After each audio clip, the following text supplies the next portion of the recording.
with the infrastructure we talked about, with the sales we talked about, with Thrive now in the US, with the 24 different unique SKUs, we have a wonderful opportunity to grow this company throughout North America over those 2, 3, 4-year periods. Welcome to the My Future Business Show, where we get you in front of your best audience and keep you there. Not only are we interviewing the biggest names in business to help you become even more successful, we're inviting you to book your spot on the show to help you grow your business. So at the end of the call, make sure you fill in the interview application form at myfuturebusiness.com/interviews. Hello, and welcome to the My Future Business Show. My name's Rick Nusky. We've been away for an extended period over the last few weeks, and I've loved it. I've loved having the break away with family, and I'm hopeful that you've had the opportunity to spend some time with loved ones, and I wish you all the very best for this year. Now, we've spoken with our next guest last quarter of last year. It's Mr. Jim Pakoulis. Welcome back to the show, Jim. Thank you, Rick. Great to be here. Yeah, absolutely great to have you back. Now, for everybody who doesn't know, we've got a new audience members, Jim. You're the CEO of booshfood, and I'd love to talk a lot about the things that have happened, very exciting things that have happened since the last time we spoke. But part of this whole process, as you know, is that we go over your life personally. So let's start off with where you live. Where's home for you? It's in Utah. I live in the States. Yeah. Fantastic. And did you have any time away over the, I guess, the festive season? Do you do such a thing? I worked up until I was up in Vancouver up until a day or two before Christmas, and then came back and had a wonderful time with the family for about 10 days. 10 days. So it was great. And you know what? Great. The time just flies, doesn't it? Yes, it does. And what did you do with yourself while you're up there? Nothing. Fortunately, where I live, the weather's usually very accommodating. So a lot of outdoor activities, lots of hiking, a lot of electric bikes, and just going around the area. It was a great time. Yeah, and meeting up with the family again. All the folks that you postpone seeing, and but you finally get all together. And it's wonderful to catch up. Cousins, uncles, and aunts, and the extended family. Yeah, right. Yeah. Now, just Exactly. for context, Jim, I'd love to share a little bit about, I guess, your upbringing. Where did you grow up? Where was home for you as a child? Sure, formative years in upstate New York. Upstate New York. Between Rochester and Syracuse on the Finger Lakes. Tell me what you remember the most about it, the most fond memories that you have. Boy, Everybody's got one. No, I just think it was such a cohesive, beautiful time in America growing up in the 70s, and your friends were your friends, and it was not quite as obviously it wasn't as social media driven. It was you pick up a phone and you go meet your buddy on your bicycles or your dirt bikes, and It's different. Yeah, it's a whole different environment. Lots outdoors. I mean, it's when you read about the kid leaves the house at 9, doesn't get home until dark when he's grown up, and that's basically what our group was always about. It's always about outdoor activities. It's funny you should say that, Jim, because I remember being able to sleep out on a hammock out the front yard of my grandparents' place and not have to lock doors. Can't do that nowadays, can we? No, well, you can, but you're taking your life in your own hands. Well, Jim, look, thank you again for sharing. I wonder, from an entertainment perspective, do you enjoy movies? Do you enjoy music? What's your thing? Oh yeah, love music. I am an incredibly bad guitar player, but I love. Just got from my better half. I got a beautiful banjo for Christmas. So very nice. Now I'm learning the banjo besides the acoustic guitar. Yeah. And by reversal, you bought her some earbuds, right? Yeah, right. Yeah, touche. Now, are you a pet lover? Yes. As a matter of fact, back in one of my former lives, I had created an animal rescue called Heart Homeless Animal Rescue Team, and within the first year, we saved over 500 dogs from being euthanized. Oh wow! So yeah, I just love animals, love especially dogs. Really enjoy being around dogs. Yeah, that's fantastic. I love dogs too. We have three Rottweilers, in fact, and tell you what, they're a handful. Let me show you. Now, Oh, I bet. now I like to help the audience out because we're startup entrepreneurs. Those who are just getting their foot into business, as it were. I'm wondering if you can share a little bit about who inspired you when you were growing up. Who really had an impact on you, and you looked towards to help you, I guess, become the person you've become today, professionally. Boy, that's great. I didn't grow up thinking about business.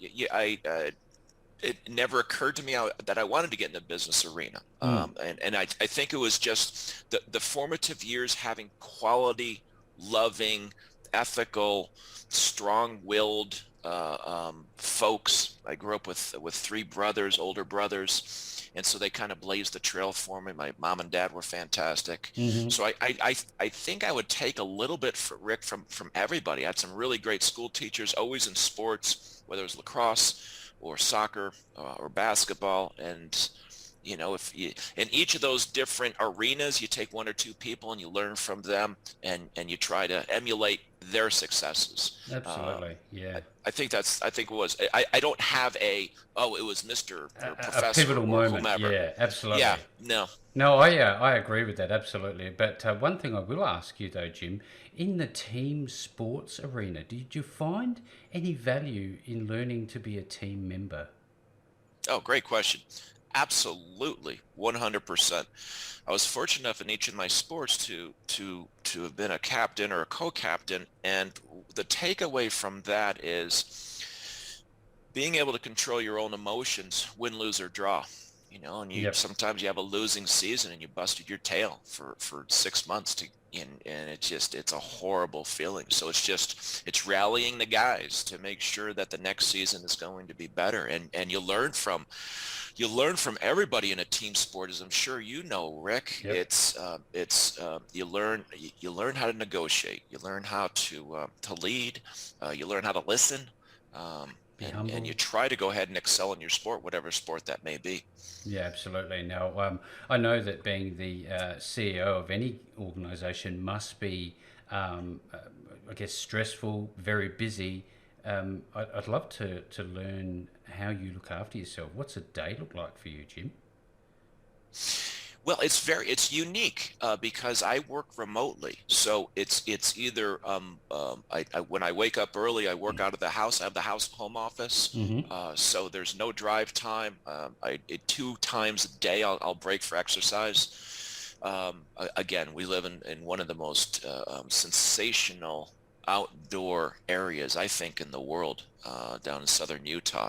So I have the pleasure of being able to go out, just go for a run or a hike or bike. So I try to get two good exercise periods in during the course of the day, and Very then good. it's managing expectations, managing where we want to be, catching up on all paperwork, making sure we're dotting I's and crossing T's. Mm-hmm. Prospectively, I spend a lot of time talking with companies that potentially would be acquisition candidates, Rick, for Boosh. I have anywhere between 6 to 8 transactions in various stages of the pipeline, and I've said this from day one, so full Yep. disclosure. Yep. And then it's helping out with folks up in Vancouver at the warehouse, at the headquarters. If there are issues that pop up, how can we go ahead and handle the challenges that pop up on a day-to-day basis? So I try to alleviate the stress with a couple of different workouts during the day. That's excellent. Thank you again for feeding back. Now, I wonder, by virtue of the global pandemic that's upon us, has it is that the reasoning behind working from home? How has that affected the operations, if at all? Um, it, very little, from the Mm-hmm. fact that my background and specialty is finding unique companies, helping put together the operations, the infrastructure, the support team, finding the right people that are synergistic to go ahead and move the ball down the field. Would I like to be spending more time in Vancouver? Yes, but it's not necessary. With the Zoom, with communicate. Everyone's so used now to the communicating this way Yeah. that it's not mandatory. But I will say that in the other half of the equation, once every 6 weeks, I will spend 2 weeks on the road up in Vancouver, meeting with investors throughout Canada, etc. So it's a sprint during those 2 weeks where I'm on the road. It's a constant nonstop. But Connie Marples, the founder of Boosh, she does a wonderful job orchestrating everything up at our 8,500 multi-use facility up in Vancouver. So we got all the infrastructure built out in 2021 for what I believe is going to be, I hope to be, significant revenues in 2022. Yeah, that's excellent. Fantastic. Very exciting. Now, I was going to ask you to share in depth Connie's story. Is that something you're able to talk to for us? Because I think it's very good for context. Yeah, absolutely. Well, I was fortunate enough to come across Connie in the fall of 2020. Hmm. My group and I specialize in looking for industries that we believe are trending upwards and will continue to trend upwards for a long period of time. Then we try and find companies within that sector that we believe are scalable. And that really depends on management, who is running that company. So we looked at about 40 different companies over the course of a year, and we were fortunate enough to be introduced to Connie. Connie's background, back in 2002, she opened up the first wine bars, some of the first wine bars in the greater Vancouver area, extremely successful, was on the short list of the coveted Conte Nast Best Restaurant in the Yes. World Award. Yep. Fast forward in 2017-ish, a lot of her friends were reaching out to her because they knew she was celiac. She has celiac disease, and that Hmm. she's very sensitive to what she can eat. So a lot of her friends were asking her can you create some plant-based recipes? So she decided to take it one step further, lined herself up with a co-packer in the greater Vancouver area, started off with a few frozen plant-based heat and eat non-GMO gluten-free meals, comfort food. Jumped in the Bushmobile, started selling them around the greater Vancouver area, and she did extremely well. And unfortunately, COVID then started to hit, and with Hmm. everybody, there was trials and tribulations. But we recognized when we met Connie in the summer of 2020, what a wonderful person she is, and the ability with our financing and our background to be able to help scale this company, take it public, which we ended up doing in May of 2021. So Connie is also great with recipes. Since then, we have the 6 frozen. We just a couple months ago introduced 3 refrigerated products: mushroom gravy, sloppy Joe, and chili. And then we just introduced shelf stable, 2 different types of mac and cheese, plant-based mac and cheese. They're shelf stable. So now we're in 3 of the 4 different segments of the grocery store, and that's all because of Connie and her forward thinking. Yeah, wow, I'm just hungry thinking about it. Now, I wonder when you're on the road, you mentioned, you're looking for all these new ideas and engaging with new prospects. How many weeks a year do you travel, did you say? Wait, I'm probably traveling. I'll be on the road every 6 weeks. I'll be on the road for 2 weeks, so 2 times 12, so 24. Yeah, so be roughly a third of the year. I'm on the road. Yeah, fantastic. Now, is that where you get some of your best ideas from as you're traveling down the road, do you think? I don't know if I've ever had a best idea. I don't know if I have any good ideas, but yeah, actually, it really is. That's true. Yes, when you're traveling, you tend to have a lot of different thoughts. Different thoughts come to Yeah. pass. Now, Yes, there you go. you've got a lot of press releases. Tell us a little bit more about Dave Richardson's appointment. Very exciting. Yeah, wonderful, wonderful individual. He and his family a long history of successes in Canada. I believe over 100 years. Dave has done extremely well for himself, both as a businessman, as an entrepreneur, and as a just constantly looking how he can help organizations on a nonprofit level. He also enjoys investing in junior cap companies where he believes the market that they can scale according to the marketplace. And he really loves the plant-based industry. I was just on the phone with him a couple of days ago. Mm. So a seasoned expert. In fact, we were talking about I said, I was introduced to somebody who was a CFO for Richard Branson and from the Virgin fame. And he goes, oh, no kidding. We're talking. And he sends me 5 pictures of him and Richard playing tennis. Small world. So, well, small world. 6 degrees of separation for sure and certain. Now, you mentioned earlier that you were looking for organisations and then you came across Connie. Now, that begs the question, as the CEO of Boosh, what was your prior background leading up to this position? I've been in the CEO spot since 2010. Did our first reverse merger in the cannabis space, actually. Yep. I took Weed Maps public from 2010 to 2012 as a CEO. And then continued on in various spots in the cannabis sector as in the corner office, whether president or the CEO.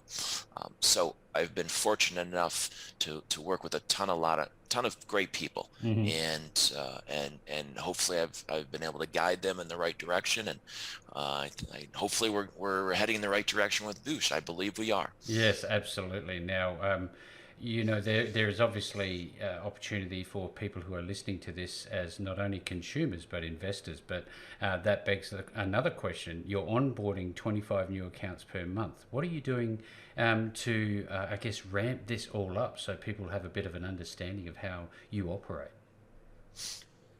First, we needed to create a sales department, which we did in the last year, throughout the second half of last year. Then we needed one just superstar to oversee that, which we found with TJ Welsh, heads up North American sales. His background was about 15 years in the plant-based food sector, also was a manager in the sales department of Unify, significant deep relationships in the plant-based sector throughout all of North America. So we're just stoked that we have him on board.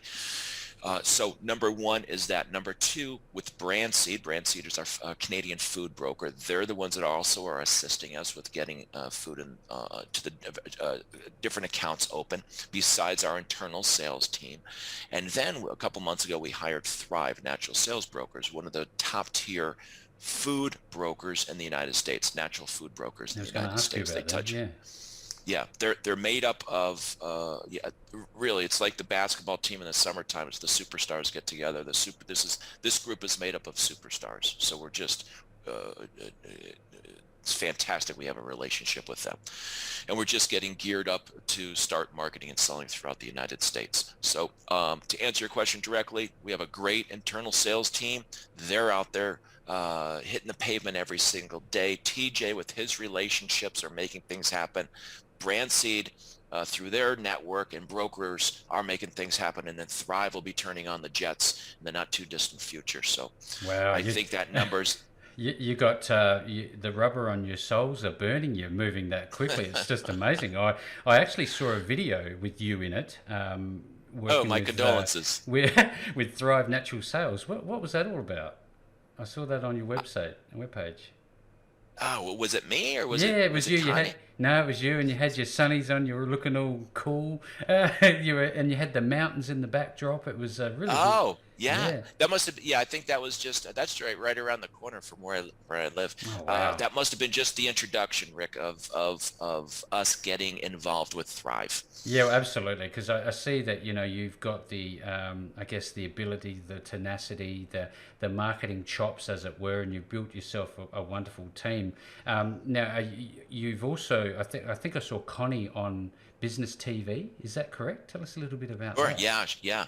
BNN Business TV affiliate with Bloomberg.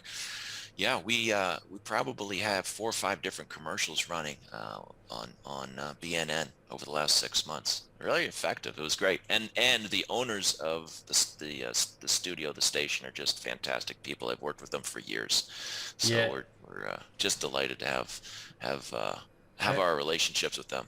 Again, so much happening in such a short amount of time. You've also now about to launch direct home delivery. Tell us a little bit about that. Yes. Very exciting. Well, we want to do it be as frictionless as possible when you place an order. Everybody's become less patient, including myself. When you're placing an order, you have 3 to 5 seconds, and if you don't accommodate that person, then they're going to go by the wayside. So what we're trying to do is become as frictionless as possible when you're placing a Boosh order. Hence, the road of least resistance, www.booshfood.com.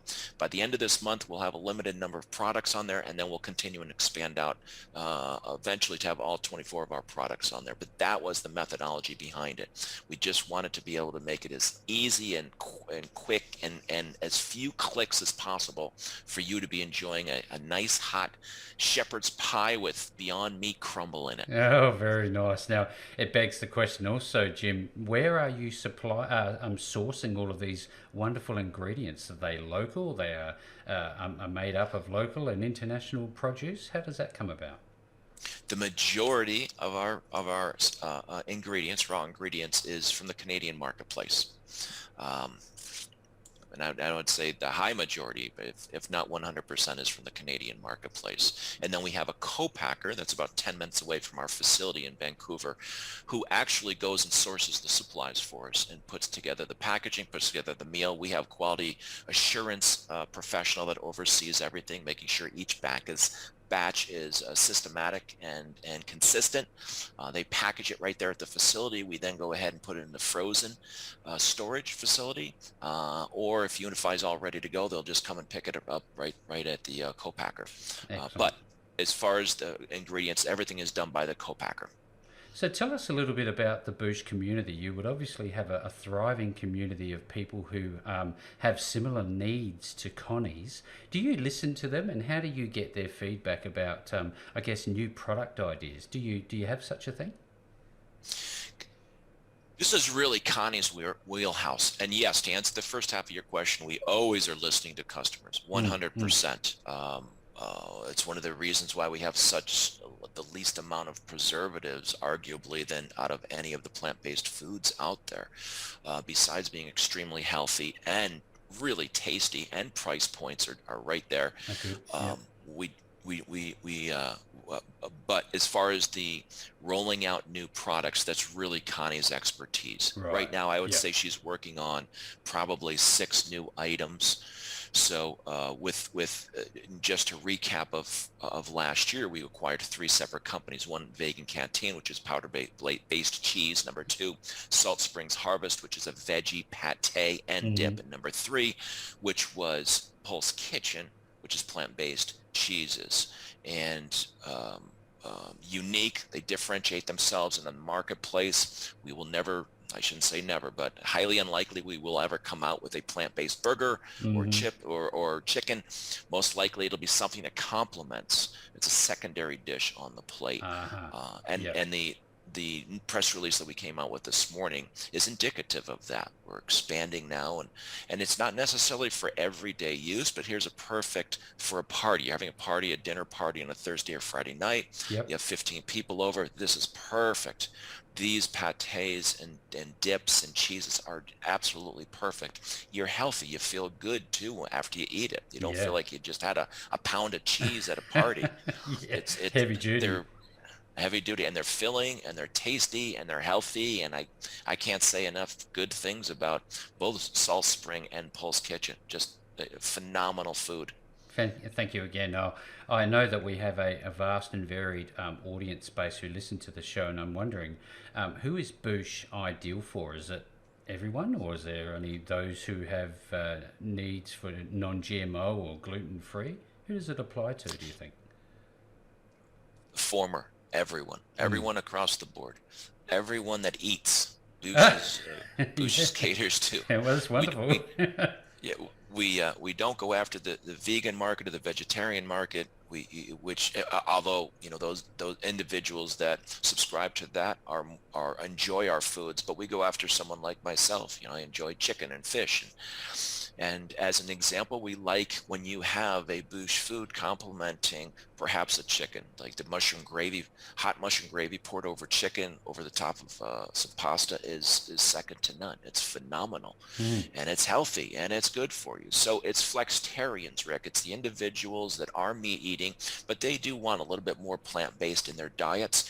That's who Boosh is designed for, the busy family that everyone's running around during the day. Everyone finally gets home at 6 or 6:30 in the evening, mom and dad are exhausted, or the caregivers are exhausted, but you got to feed the kids something good and healthy. And Boosh is the ideal product, ideal entree for that busy family. That's who we designed Boosh for. Yeah, that's excellent feedback. Thank you again for sharing. Now, I know full well that this is a great opportunity for both consumers to eat better, but it's also an opportunity for investors. Now, I'm wondering what's happening in the, I guess, the 1 to 2 5 year plan. Do you have such a thing? And I'm wondering if you could tell us a little bit about, I guess, your ticker and that sort of side of things. Sure, absolutely. We do really want to be a disruptive force in the plant-based industry. Bloomberg came out with an article a few months ago that the valuation of the plant-based industry is going to be $1.4 trillion by Wow. 2050.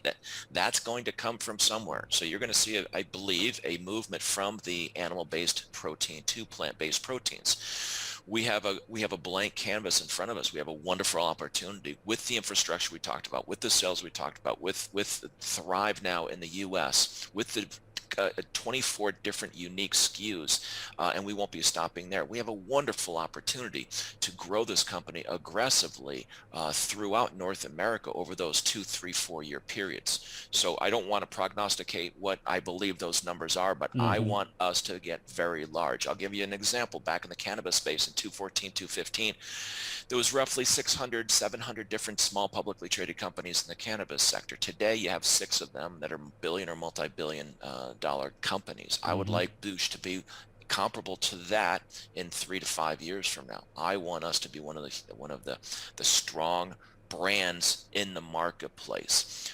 If a Kellogg or a Post or one of the big boys come in and want to entertain a potential acquisition, great, let's chat. Great. But we have to get to critical mass before we go ahead and start entertaining those conversations. But I want us to get big. I want us to be disruptive, and I want us to get big. That's my goal for Boosh. Yeah, you're absolutely driven.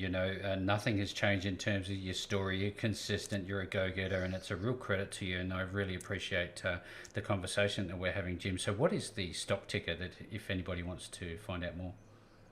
We trade on the Canadian Securities Exchange, the CSC. The ticker is VEGI, VEGI. We also trade on the OTC on the QB, and the ticker is VGGIF. And if you're listening in Europe, the Frankfurt ticker is 77 small I. 77 small I. Thank you. And just in closing out today's wonderful call, Jim, tell us a little bit about where people can find you online. What's the website URL and what will they find when they get there? www.booshfood, singular, booshfood.com. booshfood.com. You'll see first of all, you'll see all the different products that we have. You'll have a history of Connie.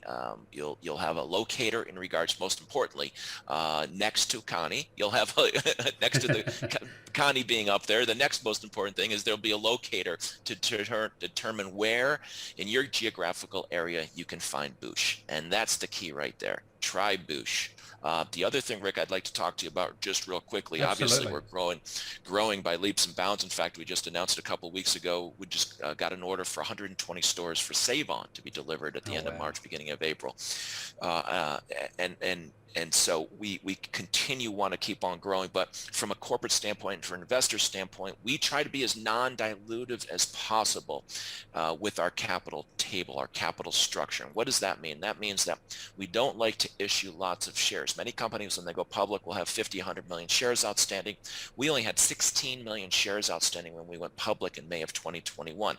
We also did not want to take in a lot of capital at that point because we did an IPO at 50 cents, and we did not want to be dilutive at 50 cents. We believe that the fundamentals in the company over time, the stock price will appreciate. Plus, we had over 1,100 retail investors in our IPO. We believe a large shareholder base is the best way to grow your company. And we work very diligently to continue and grow. I think we have over 2,000 shareholders now with less than a year into being a publicly traded company. So not only do we extremely value our customers that are buying Boosh, but equally we value our investors and our shareholders for putting their faith in us as we go and grow the company. Absolutely, everything's coming together and in a rapid way, should I say. And with all that, Jim, I'm always enjoying our conversations together, and I very much look forward to another opportunity to get a further update in the next quarter. And thank you again for joining me on the My Future Business show today. Thank you, Rick. Thanks for joining us today. If you enjoyed the call, then make sure to subscribe, leave a comment, share us with your friends, and book your spot on the show at myfuturebusiness.com/interviews. And if you're looking for solutions that will help grow your business, then visit myfuturebusiness.com/shop.